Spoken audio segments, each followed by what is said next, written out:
Oke, di sini saya akan membahas bagaimana cara penanaman. Dan langkah pertama itu ya sebelum menjadi tanaman tebu itu langkah pertama adalah penanaman, yaitu dengan cara stek. Dan stek dapat dilakukan dengan cara memotong bagian tebu tanaman, batang tanaman sekitar 15 sampai 30 cm dengan cara penanaman atau pemotongan secara miring. Nah, untuk cara penanaman sampai panen itu sekitar 1 tahunan. Untuk lebih lengkapnya, terlebih dahulu kita atau sebagai petani mempersiapkan lahan dan memilih bibit tebu. Jadi bukan hanya perkembangbiakan secara vegetatif dengan stek, tetapi bisa menggunakan tunas-tunas bibit tebu. Pertama yaitu dengan cara tanah tersebut itu sebelum ditanami tebu perlu dipersiapkan itu dengan cara dibajak dan rainoso. Proses pembajakan bertujuan menggemburkan tanah yang kering, sementara proses rainoso dilakukan pada area yang mengandung banyak air. Bibit tebu yang bisa digunakan ada 4 macam, yaitu bibit pucuk, bibit batang, muda, bibit rayungan, dan bibit siwilan. Bibit pucuk diambil dari tebu yang berumur 12 bulan dengan mengambil 2-3 tunas muda dengan panjang 20 cm. Bibit batang muda berasal dari tebu yang berumur 5-7 bulan. Bibit rayungan adalah bibit tebu yang diambil dari pucuk tebu yang sudah mati. Waktu yang paling tepat untuk memulai penanaman tebu adalah saat cuaca cerah, yaitu antara Oktober sampai Desember. Teknik menanam tebu yang baik adalah menggunakan stek yang mempunyai 8-9 mata tunas dengan jarak 1 meter tiap stek. Tiap stek ditanam pada juringan dengan kedalaman 1,25 sampai 1,35 meter. Kemudian selanjutnya adalah perawatan. Perawatan tanaman tebu meliputi penyiraman, penyulaman, penyiangan, pemupukan, serta penanganan hama dan penyakit. Penyiraman sebaiknya dilakukan setelah proses pemupukan dan paling lama adalah 3 hari setelah pemupukan. Untuk hal-hal yang harus diperhatikan saat melakukan pembibitan tebu adalah 1. Kondisi tanah. Kondisi tanah sangat berpengaruh untuk kelangsungan pertumbuhan bibit tebu. Yang kedua, kondisi iklim. Tebu bisa tumbuh subur jika ditanam di tanah. 3. Memperhatikan kondisi bibit yang dipilih, karena kondisi bibit juga berpengaruh untuk kelangsungan pertumbuhan tebu. Jika bibit tebu baik, maka hasilnya pun akan baik, dan begitu juga sebaliknya. Oke, langsung bisa lanjut ke bagian selanjutnya.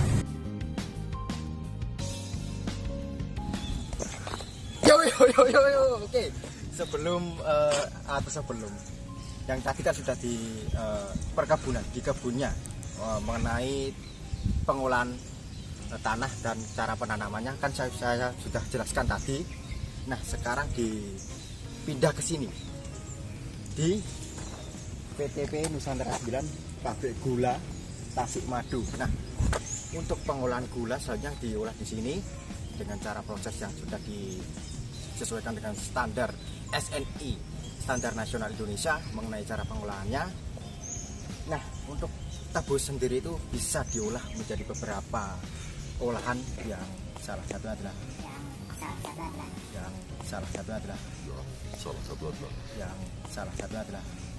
gula, dan dapat dijadikan salah satu sumber untuk dijadikan etanol, bioetanol, yang digunakan untuk salah satu bahan untuk alkohol medis. Bisa untuk saat ini kan masa pandemi ya, bisa digunakan untuk hand sanitizer, yaitu untuk tetes tebunya atau molase.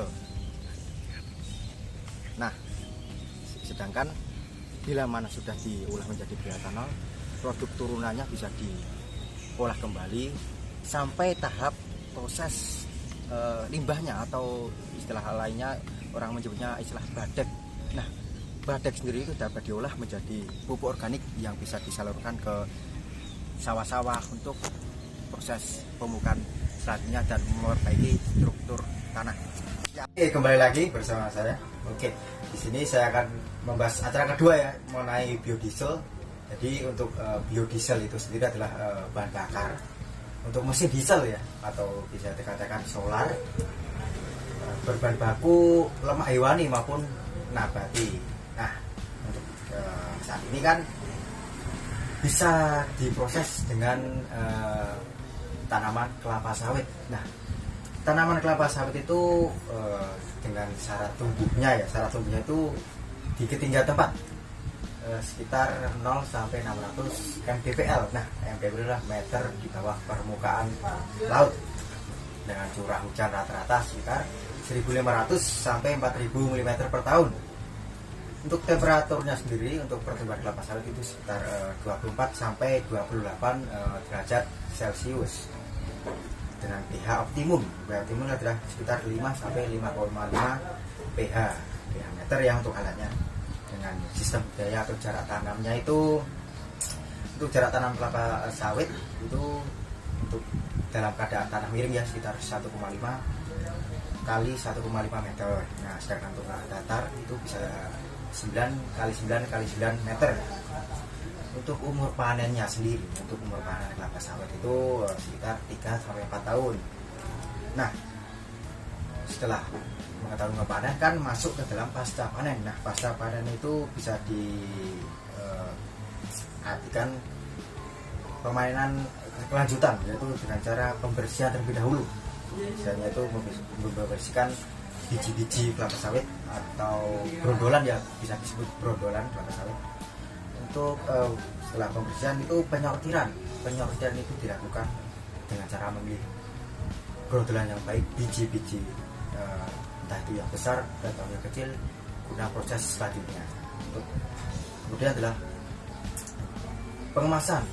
Kok pengemasan dilakukan ya? Itu sangat penting dilakukan guna menunjang sterilisasi untuk komposisi yang baik untuk bahan yang akan digunakan. Misalnya untuk kan itu prosesnya adalah pembuatan biodiesel. Nah, kelapa sawit itu kan ada istilahnya CPO atau crude palm oil. Nah, crude palm oil itu bisa digunakan sebagai etanol atau bahan bakar biodiesel. Nah, untuk di Indonesia sekarang kan sudah ditargetkan ya, kan sudah kemarin saya sudah wawancara bersama salah satu cabang SPBU itu di Solo Balapan. Nah, menurut salah satu petugas di sana, ya untuk saat ini di Indonesia adalah ya kelapa sawit yang bisa digunakan untuk biodiesel, yaitu solar.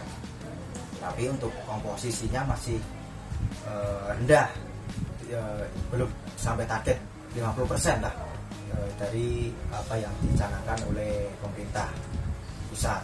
Nah, mesin-mesin misalkan mobil ya bisa memakai solar ya.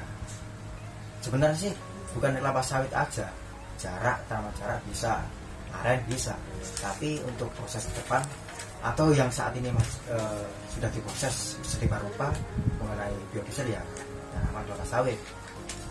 Ya terdapat kekurangan dan kelebihan. Tetapi untuk penggunaan biodiesel solar itu bukan 100% kelapa sawit saja, masih ada campuran minyak buminya. Ya, hanya saja tanaman kelapa sawit itu hanya sebagai campuran untuk mengurangi bahan minyak bumi. Entah itu persentasenya berapa, kayaknya kurang lebih masih 20%-an untuk komposisi bahan kelapa sawitnya sendiri atau CPO ya, tadi kan crude palm oil. Nah, CPO sendiri itu jadikan etanol. Untuk prosesnya saya juga belum tahu ya, secara mendasar mengenai proses pengolahannya. Tapi untuk menjadikan bahan etanol kelapa sawit itu sendiri terdapat tahapan-tahapan, step demi step, langkah demi langkah. Yang saya tahu adalah caranya pembuatannya adalah dengan tahap penyulingan atau pemurnian kelapa sawit itu sendiri, yaitu CPO-nya itu tadi. Nah, itu saja yang dapat saya sampaikan mengenai biodiesel, mengenai tanaman kelapa sawit itu sendiri. Demi menjawab pertanyaan, nah ini ada salah satu tindakan, jelaskan langkah apa yang saudara tempuh sebagai mahasiswa agar membantu pemerintah dalam pencapaian target EBT mencapai 31% di tahun 2050 mendatang. Nah, untuk jawaban saya itu mengenai tanggapan atau soal tersebut, langkah yang saya ya sebagai mahasiswa itu bila mana sudah lulus kan sudah mengetahui yang diberikan oleh dosen mengenai pembelajarannya, proses pembelajaran mengenai tanaman industri dan cara pengolahan biodiesel maupun bioetanol.